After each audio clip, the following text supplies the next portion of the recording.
La emhlabeni kusebenza the Baal doctrine.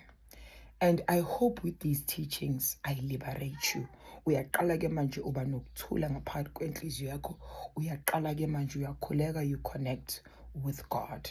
And uqela yena ukuthi akwambulele yonke into. Because ngizokukhulula ke manje, ngizokukhulula. And been trying to make these videos, but kukhona into engidisturbayo nje. Let's start. The Baal doctrine iyona esebenzayo la emhlabeni. And mangikhuluma nge-Baal doctrine, sikhuluma this ideology of ukuthandaza isithixo, ukwenza ama-sacrifices. And ilento uNkulunkulu angayifuni lento ukuthi si-sacrifice. uNkulunkulu wayefuna ukuthi sithandaze, asinikeze all the resources esizidingayo.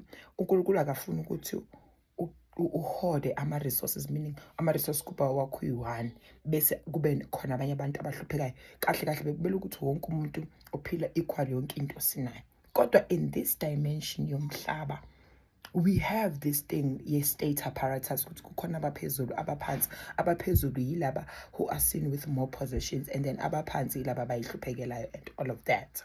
So we understand the Baal doctrine is all about gaining.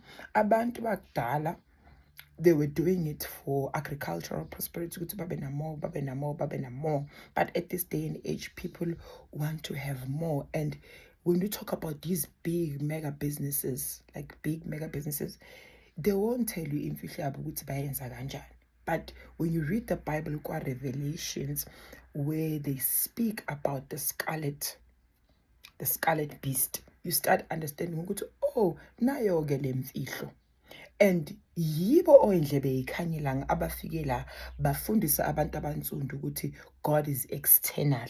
Bafundisa abantu abansundu ukuthi no, for you to have success, to gain more, kuzomela ukuthi uye emanzini, ulahlele imali, uwenzeni. So everything was seen as external. And abantu bakudala bayithatha lento because of babona ukuthi oh, vele uyagain, which is something uNkulunkulu angayifuni. Let's move forward. Today, as isizwe sabantu abansundu, we are seen as struggling, we are seen as people who are still living in poverty. Ekugcineni, we are the chosen ones. We are the chosen ones akaNkulunkulu. God, the source, is one with us. Mangithi is one with us. If siyazila, siyafasta, siyakhuleka, asidla sigcwalisa isisu. When we pray, siyakwazi ukubona imfihlo zamazulu, siyakwazi ukubona izinto ezizosiphilisa, izinto ezizokwazi like we can live through what uNkulunkulu asibonisa zona and everything. We literally have an upper hand. I'm gonna make a micro example.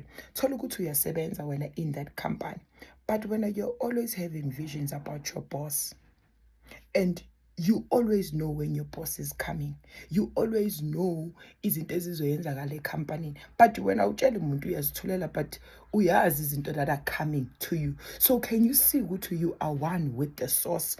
Uyakwazi ukubonisa izinto ezizayo. And if a lot of people were going to be able, bazile impilo yomhlaba, to be quite honest, they were going to realize ukuthi how powerful they are.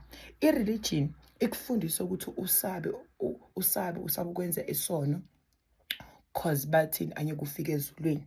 Kodwa spirituality gives you knowledge, and with this knowledge, guys, we want to liberate you in such a way that awusabi, but you understand the benefits zokuzila, you understand the benefits zokuthi uyekele ukuphuza, uyekele ukudla kakhulu, uyekele ukuba busy nocansi. Once you start understanding the benefits of those things, trust you me, you start realizing your power, and you start being